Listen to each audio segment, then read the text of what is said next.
This is the #1 rated steak in the entire world, and we're going to compare it to this ultra-rare Wagyu that costs $100 per bite, this futuristic steakhouse that turns meat into cotton candy and everything in between. And we're starting here in Turkey at Salt Bay's restaurant, Nusret Steakhouse. You ready? Always. Tell me about the grill. This is iron. We use only charcoal. This is going to give incredible flavor to the meat. This is the giant tomahawk, Turkish Wagyu. 4 weeks, dry age. Look at the incredible red, vibrant color of this beef and the streaks of fat in there, that beautiful marbling. Most important, you must hear this voice. You want even contact across the whole tomahawk on the grill so it gets even char marks, but this is heavy, so it doesn't need you to press it. Obviously, we don't have any browning in the center there, but look at these lines. He flips it sideways for the crosshatch pattern when you get that kind of crisscross on a steak. In addition to the tomahawk, he's also got a beautiful Chateaubriand. This is a tenderloin, but it's the best part of the tenderloin. That's a good sound. Looking good, Salt Bay. When you cook, must be more gentle. Salt. Look at the contrast between the golden brown crust on the edge there and that beautiful red on the inside. Now he's laying it on its side to render some of the fat on the edges off. And look at this. I just noticed his chain is the exact same shape of the steak we're cooking right now. Okay, he's letting me go for a try here. Hopefully I don't mess it up. Push it down a little bit. Quickly get that very, very top part. Isn't this crazy? Me and Salt Bay used to have beef. Now we're cooking beef together. Look at the perfect pattern that he got on the tenderloin. This is the art. He's right. Cooking is a patient process sometimes. We've been standing here for maybe 15, 20 minutes. Every minute is important. Salt Bay. Every few seconds, he spins the steak just a little bit. And what that's doing is making sure that the whole steak gets even contact across the grill at all times. He's moved it around so much that it almost has a fully even crust. This is the longest I've ever seen a steak cooked on the grill. And it looks amazing. Almost medium. How do you know? Last 29 years, I cook every day. Looks like it's done. It's time for the presentation of the steak, the moment you've all been waiting for. Look at that. Cooked to perfection. The biggest bite of meat I've ever had. That's the color right there that you want in any steak. To see how much care he puts into cooking it, and then to actually taste it right away after that. It's juicy. Look at that drip. It's flavorful, perfectly salted, unbelievable. I've always wanted to see him do this. This is so satisfying. Oh, listen to those crispy chicharrones in there. It's one of the best sounds I think I've heard from food. And if you think this looks good, just wait until you see some of the steakhouses coming later in this video. Listen. 3, 2, 1. Salt Bay! Oh my God, with the chicharron in there? Salt Bay. Can I ask you to just try my steak seasoning? This is my Osmo steak seasoning. It's available at Walmart, and in addition to the steak seasoning, I've got chicken, seafood, vegetable, and all-purpose flaky salt. Since you're the king of steak, I'd love to see if this is Salt Bay approved. I'm kind of nervous. He's keeping me in suspense here. Gorgeous. You like it? Very fresh, tasty.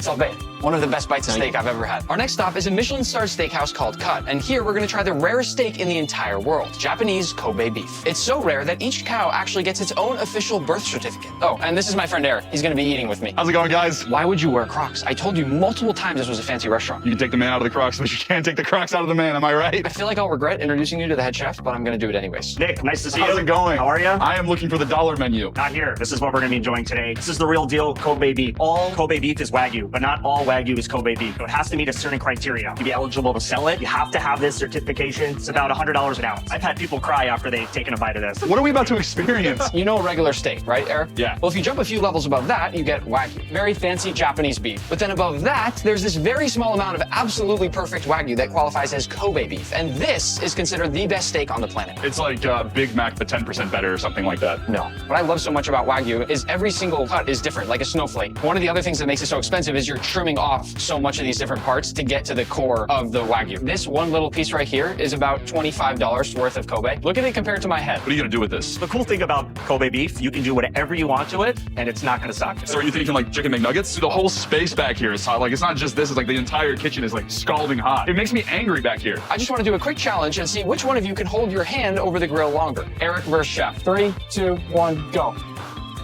I'm gonna have burns from I that. can't feel anything. Dude, what are you I talking can't about? feel anything. All right, let's cook. Where do we start? This is a little bit of rendered Wagyu fat. Wow. So not to change the flavor of the beef at all. See how he's seasoning from high up, guys? This is how you're supposed to season. Kobe goes on.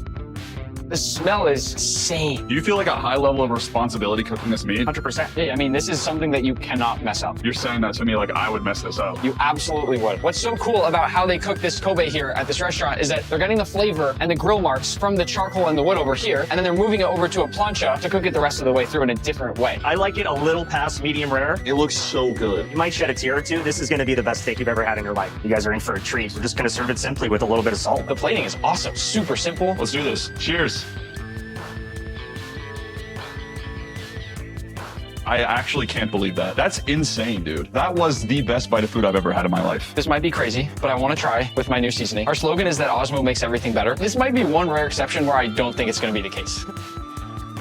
That's insane, dude. It's fun. The only thing I feel like could make it better is some ketchup. Let's go to the next steakhouse before I get mad. Our next restaurant is a Brazilian steakhouse called Max and Guga's Meatery. Since my friend Guga is Brazilian and Max cooks meat almost every single day, I asked them to open a one-day restaurant just for this video. Nice to meet you. Nice to meet you. Heard so much about you. This is quite possibly the most exclusive steakhouse in the world. It is as exclusive as it gets. Max, fix it, please. Yeah, just slap it. That's what you were saying, sir? What were you saying? Before we eat, could you take me around the kitchen? Absolutely. So here we have a few skewers ready to go for you, sir. Picanha, skirt steak, Pineapple, some beautiful Brazilian sausages. filet mignon and bacon. We have the filet mignon and bacon, and of course, we have the Wagyu. But not any Wagyu. These are the most exquisite Wagyus in the world because each single one of them is an experiment. Max, can you do it properly, please? Are you all right? I'm good. Okay, good. But as I was saying, each one of these Wagyus are experiments for my videos and only for you. Max, you begin with this one, please. So a generous amount of salt in all of our skewers. Do you know what this cut is? Picanha. That is correct. Brazilians' #1 steak. Picanha, we only use salt and nothing else, but the other two, we're actually going to use a little bit of black pepper, which is totally fine. I'm still a chef in training at this Brazilian steakhouse, but somehow today you've left me with the best of the best, the Wagyu. That is correct. Don't mess it up, Max. How do you like your steaks? I actually prefer medium. What? I'm serious. I like medium. Get out. We got our grill nice and hot. Let's put them in. Why don't we start with the picanha? It's the biggest. Yes, and the best. Picanha is in, followed by... Beautiful flank steak. That's correct. Outside skirt steak. That is correct, sir. We have our bacon-wrapped filet mignon. And the end? Sausages. Yes. Voila. Now close this up because we're not done yet. It is time for our beautiful pineapple dessert. Giving our pineapple a really nice sear from both sides. Charcoal at the bottom, torch over the top. We're cooking from every angle. Don't burn it, Max. Not bad. Now that we got a little bit of char, we'll sprinkle a little bit of cinnamon and sugar, and now we let it cook for a little bit longer, caramelizing everything, and it's gonna be amazing. No, what are you doing? We gotta caramelize it nice and slow. Good things comes with patience, Nick. Oh, Guga! Let's check in on our meat. Oh, okay, we're getting there. Color is looking great on that skirt steak. All those juices just basting itself. That man is in for a treat. He is. Let's cook you some Wagyu, sir. Straight from Japan, several different gradings. I just wanna ask one more time, how do you like your steaks? Medium. And the key is to get a nice, beautiful golden brown crust. That type of caramelization is the one I like. You go sit down, sir. You go enjoy it. We're ready? Yes. We're ready. Now we serve. Here we got some picanha, sir. We have some beautiful flank steak. Nice and medium, just the way you like it, sir. Wow, that looks cooked really well. Oh my gosh. Sorry about that. You're gonna poke me in the eye. I apologize. The picanha is really good. Max. Lower it here to the table. So unprofessional. There you go, and then put it down. Yeah. Yes, chef. You just upgraded. Good job. It's cooked plenty. I'll double check for you. No chance you guys are supposed to be eating. I will say, so far, very good. I quite literally believe that Guga and Max could make the best Brazilian steakhouse on the planet for one day. Probably not every day, but definitely for one day. Sure, we got some slices of... Oh, apologize. Wow, the nice thin slice right there. Yes, sir. Very good. I think you could use one more slice. You almost just poked my eye. Oh, That's nice. Put it insane. down. This is actually so dangerous. I apologize. The marinade on this is fantastic. Very good, huh? This is the biggest plate of meat I've ever had at a Brazilian steakhouse. They actually did an incredible job. All right, I need you to try this one. It's a picanha, Wagyu A5, some of the greatest picanha to south of Mississippi. Wow, that's incredible. Thank you. Good job, chef. And here we have the specialty, sir. Just a few pieces of Wagyu for you. Something is, oh, that's disgusting. We dry aged in durian. We like to experiment here, sir. It's like petrol. It's horrible. And of course, we have dessert, sir. This is caramelized pineapple. Dig in.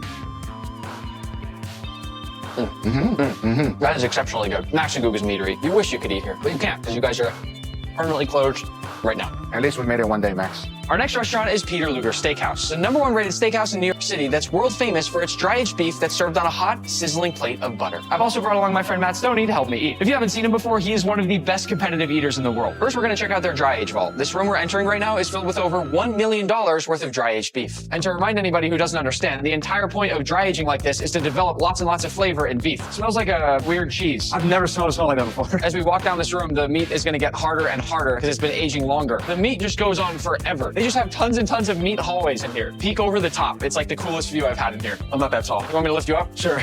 Oh, it's beautiful. Some of these actually feel like a rock. I think I've torn my knuckle a little bit by just knocking that. I can push this as hard as I can with my hands and fingers. Nothing. Now the hardest part, picking the meat that we're gonna eat. Dude, I eat hot dogs. I have no idea what I'm looking for here. Ooh, look at these guys. That one is huge. Matt, I think I found our meat. Frank is a master butcher. He's gonna help us break this thing down. And he's gonna start by trimming off that outer bark since we can't eat that part. And then that right there is the first full steak being cut. Of all the pieces we just got, this is the biggest, nicest one. This is a porterhouse. But there's just one more quick step before cooking, which is to trim off some of that excess fat. Here's a good before before and after look of trimming off that fat. Matt, be honest, in one sitting, how many of these do you think you could realistically eat? That stack looks doable right there. What? All right, time to cook this bad boy. They have these crazy ovens here. It's basically like a giant broiler. These are 1,000 degrees Celsius. 1,000? And as you can see, they put a lot of very fine salt on the top of the steaks. The reason there's so much salt is it's only going on that top side. And then later, when they add the butter, it's gonna melt down with all that salt and create almost a sauce. I've never seen steaks cook like this before. Like the flame is right there above it. It's already calm. Oh, it's on fire. It's like making a s'more. Looks like it's time for a flip. Oh, nice. Oh, baby, there we go. Look at those bubbles on there. All of that really fine salt has dissolved across the steak. When it's almost done cooking, they're gonna slice the steak. And as a reminder, this is a porterhouse, so you get both that New York strip and the tenderloin here. But the very final step is to cook it a second time in some butter to give it some extra last second flavor. And that way they can send the finished plate out to the dining room when it's still hot and sizzling. Matt, you wanna share or you want your own? Is that a question? This looks amazing. I think there's something about watching it be cooked that makes me hungry. It's like waiting in line at Disneyland or something, you know? It's like you see all the action, you get very excited. I'm gonna go for a piece of the tenderloin first. I'm going for a little butter dip as well. Dude, the butter's That insane. butter is really good. I can taste the dried flavor. The crust is crazy. I don't think I've ever had a steak like this before. You need some sort of flavor. This is like the most pure salt, butter. Well, that's the thing. The coolest part about the steakhouse to me is that the flavoring is all done in that dryage room downstairs. They don't need seasoning, but maybe they don't know about Osmo. We're moving on to Born and Bred, the 15th best steakhouse in the world known for its Hanu beef, Korea's ultra-rare version of Wagyu that never leaves the country, which means I had to fly all the way here just to try it. And I've also brought along my friend Doobie to eat with me. 안녕. Ready? I'm ready. They're letting us first take a quick peek in their butchery where they prepare all the beef for this experience. What differentiates Hanu versus other types of butchery is that the cuts are much more specified to really make sure you get that really nice texture and flavor all in one. What they're doing here with this beef is mostly letting the lines of fat guide where they cut so that they're not cutting through the actual meat. But what's really crazy to me about all this is that I'd never heard of Hanu before we started working on this video. It's such a well-kept secret in Korea, and that must be for good reason. This is amazing. Wow, so fancy. No, I didn't know it would be this fancy. The first dish we'll get to try is this steak tartare made from Hanu top round. What a bite. Wow. I'm really excited for this second one. It uses the Hanu beef rump, and they're combining it with strawberry. I've never seen anything like this before. There's also some honey-infused vanilla oil going on top, as well as a little mint leaf there. Oh my gosh, it tastes like a dessert. Wow. First thing that came to my mind before I tasted the beef was strawberry shortcake. You're onto something. Next, we get to try this Hanu tenderloin topped with a bit of truffle. I really love the simplicity of this dish. Meat and truffle, how could it go wrong? That's a juicy fella. It tastes so pure, but the flavor is not very overpowering in a nice way. It's unlike any piece of beef that I've ever tried before. Before our next bite, it looks like we're getting a palate cleanser. Some mango with a little bit of black lime zest. Oh my gosh, I'm gonna start eating my mangoes with lime zest every time. This next course is really creative. It's a Hanu top blade that's cooked using both charcoal and snow. Why are you resting the meat on the snow? This is what our ancestors used to do. Put on the charcoal and put the meat down, put on the charcoal, do this job. Back and forth? Yes. That's so cool. So it's like rapid resting. I'm curious to see if this works. It's one of the best bites I've ever gotten. I'm not totally sure what this next course is, but it's being very carefully grilled in some traditional Korean paper. And they're also constantly spraying it with water to keep it moist. He's untying it now, almost sort of like a Christmas present. Oh, is it a perfect mix of beef and fish? I think it is. What's being smeared on top is a doenjang sauce. Doenjang is a Korean traditional bean paste that's been fermented for longer. And now he's using a torch to caramelize the sugars to really boost that flavor. It tastes like a hamburger patty with miso black cod. Nobu meets McDonald's. Getting close to the end of the meal now, we've got some hot pot using Hanu top sirloin. I love how they're using every cut of beef in a completely different way. It tastes like a fresh garden. For me, it's the textural component of the vegetables. It's almost like noodles. The fresh wasabi and the fat together are really good. The final dish is a Hanu bulgogi, the national dish of Korean royalty. This right here is the dish I flew all the way to Korea for. This is making my mouth water. He's plating this with the beef drippings and the broth. What is this? It's a pansang, the Korean classic table fare. This is the highlight. Where do we start? I think I'm gonna go for a leafy green. We put our beautifully seared kalbi on top. We do a little bit of the marinated raw crab, a little bit of rice. You wrap it up. Boom. Here you go. There's so many flavors here, but what's so much fun is that you can build each little wrap each time however you want. This feels like a friend who, after summer break, just got a total transformation. It's like, girl, who is she? I have absolutely no idea what you're talking about. Our next stop is Cote, a Michelin-starred Korean barbecue restaurant that's the #1 ranked steakhouse in America. I don't have a guest for this one, so I'm sending one lucky subscriber here for dinner instead. But don't worry, there are plenty more guests joining us later in this video. Here comes the chef. He's gonna start by oiling up the grill with some beef fat trimmings. This first guy here is hanger steak. Ooh, and we're already cooking. Of all the restaurants out there, Korean barbecue is one of my favorite because you see the food from start to finish. Rotating it around a little bit. Yes, because it has different hot spots. Look at that. My first bite of beef here. The hanger is the most underrated cut of steak. That's my favorite cut, actually. Me too. Boom. I love how many sides there are, by the way. The sides here are actually part of the reason this is the only Michelin-starred Korean barbecue restaurant in the United States. I'm gonna use them to make a nice lettuce wrap. gonna take me a bit. This next steak here is a 45-day dry-aged ribeye. You'll notice that the chef is cooking all the meat for us, and that's because the quality of beef they use here is so incredibly high that they don't want you to mess it up. But I'm not sure how I feel about that since I actually like cooking my own stuff at Korean barbecue. That one is amazing. The flavor, combined with the fact that it's fresh, hot off the grill, I would say for me that's a clear top 10 steak bite ever. I'm also gonna try this with a shiso leaf, which sort of tastes like a mix between mint, basil, and licorice. I don't know how to describe it, but I really like it. Looks like next we've got an 120-day dry-aged ribeye. This will be the longest aged beef that we try in this entire video. This is very rare to find in any steakhouse. Doesn't it taste like blue cheese? It tastes a lot like blue cheese. It's weird. The more you chew it, the more it tastes like blue cheese. If you like blue cheese, then you might like 120-day dry-aged beef. If not, I don't think you'd like it. Finally, we have the Kobe beef. Here we go. That one's my favorite. Perfect overall balance across the entire bite from start to finish. Before our final bite of Korean barbecue, he's gonna change out the grill here since the final steak has such a different flavor profile. They are not messing around. This one's called the dessert steak. It's a short rib that's been marinated in soy sauce, brown sugar, and pear juice to make it sweet and tender. It's like almost as if a piece of cooked beef were very lightly candied. I didn't know how I'd feel about this one, but that is exceptionally good. Let's go eat some more steak. Up next is Maison Kasai, a fancy hibachi restaurant run by a Michelin-starred chef. I also brought along a couple friends to help me eat. We've got Patrick and Albert. I didn't tell you this yet, but the experience has already started. We are in a room that somewhere has a secret door that leads to the restaurant. All right, let's get looking. Oh, nope, that's not it. Oh, Albert, you found it. Oh, no way. Welcome, guys. Welcome. All right. All right, here we go. Okay. Who wants to try? Get loose. Oh, no, I don't like this. I don't like this. All right, here we go. We're just gonna stack this egg. What? Oh. Leaning tower of eggs. All right, I'm gonna light it up. Oh.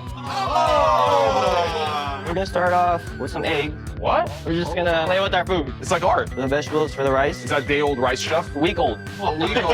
All right, there we go. So hard. I love you guys. Oh, is that the awesome Man. seasoning? Yeah, we got our furikake here with sesame seeds. I love furikake. We have the veggies here. Some shiitake mushrooms, some rosemary. Wow, I love that. That right there is one of the small but important details that separates the good from the great. Beef tallow. Another thing that separates the good from the great. Start off with our ribeye. Beautiful ribeye. I mean, at a regular tapenaki place, they're not wrapping the meat like this with like rosemary and thyme. So this is just next level. Okay, there we go. Careful. Hey! Oh! It's so dangerous. Do not try this at home. Grab this. Oh, what? Oh! That was crazy. What is this guy?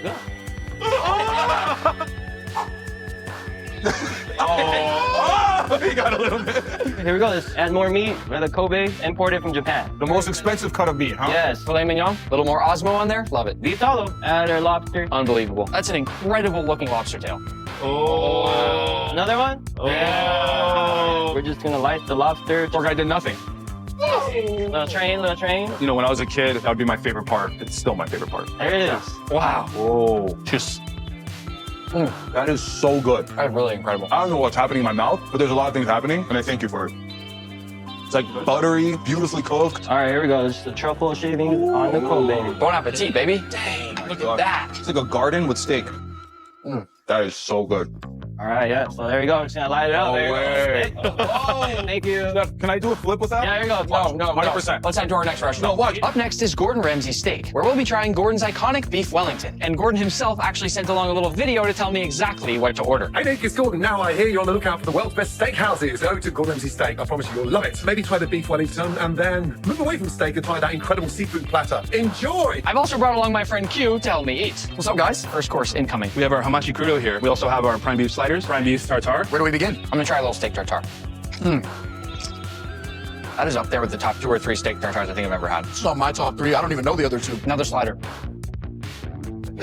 So far, very, very enjoyable, all of it. When some people think of steak, they think of surf and turf. So before the turf, the beef Wellington, I wanted to try a little bit of surf. We're gonna set you up for your next course here. What? We have our iced shellfish platter. It's like a wedding cake. There you go. This is a mega seafood platter. It's got oysters, it's got clams, it's got shrimp, it's got lobster, it's got king crab. Best part, I know you love mini things. We got the mini Tabascos. Can you blame us for wanting to try this thing? I'm gonna start over in king crab land. They made it really easy to just slide it right out.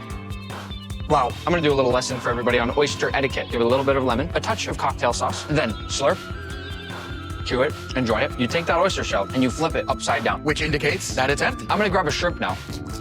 Everything's delicious. I don't know how you can't love this. You ready for the main event? This is it, Gordon's classic beef Wellington. It comes with a plum puree. That's a fancy way of saying potato puree, as well as a few different vegetables, a little beef glaze, and of course, the actual Wellington.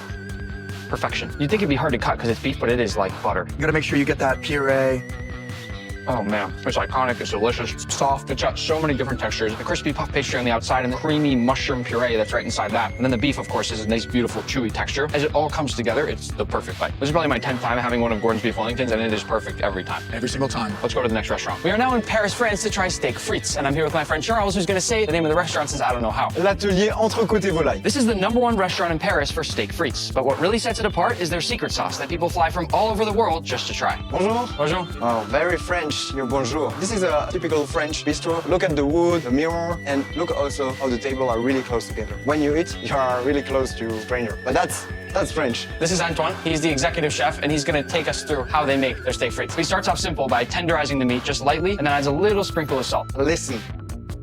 They put the meat on the grill for 1 minute, then he turned the meat 90 degrees. He's getting that nice checkerboard pattern on the beef. Now he takes the meat once it's finished cooking and brings it up to rest. While the steak is taking a nap, we're gonna see the fries. This is the secret. The fries are pre-cooked. And with this technique, you have extra crispy fries outside and a puree inside. Into the hot oil we go. Again, the fries are already pre-cooked. We just need to basically crisp the outside now. And he's gonna give them a little shake to make sure they don't stick together.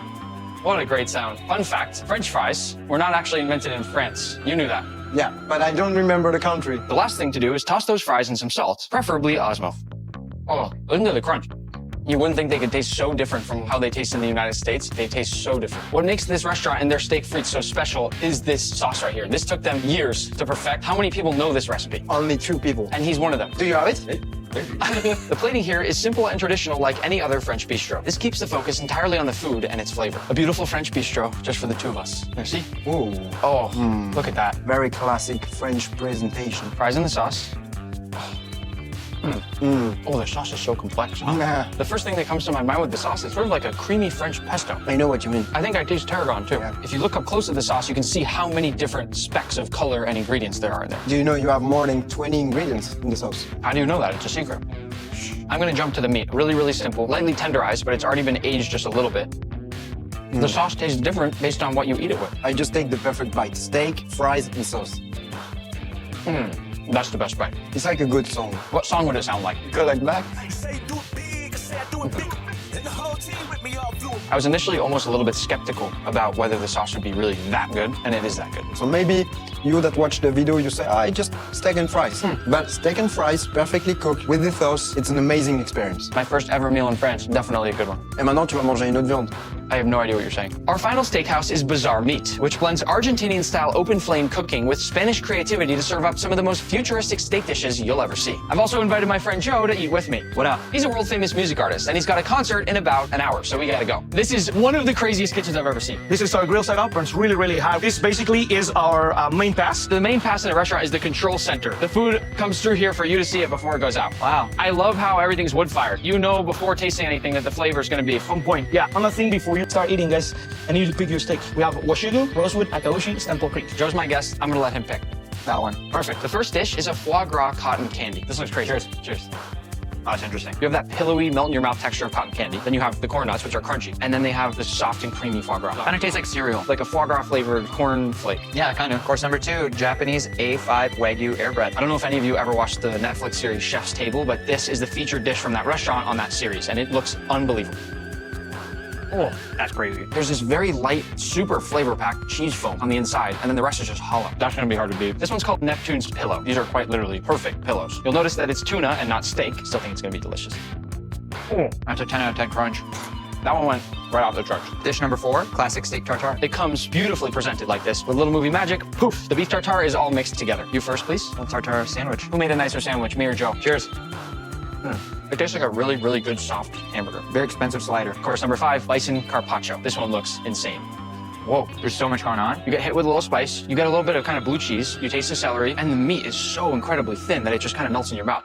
What's happening? We're going to Japan right now. Oh. We have omi beef, we have satsuma, and we have Washugu. Washugu basically translates to beef of the samurai. So this farm used to feed the samurai back in the day. Today we are samurai. We're gonna go ahead and cook a couple of table fat. Listen to that sound. Going for a flip? Nice. These only sear for literally just a couple seconds on each side. This type of beef is so incredibly delicate, so you cannot overcook it. We're diving in.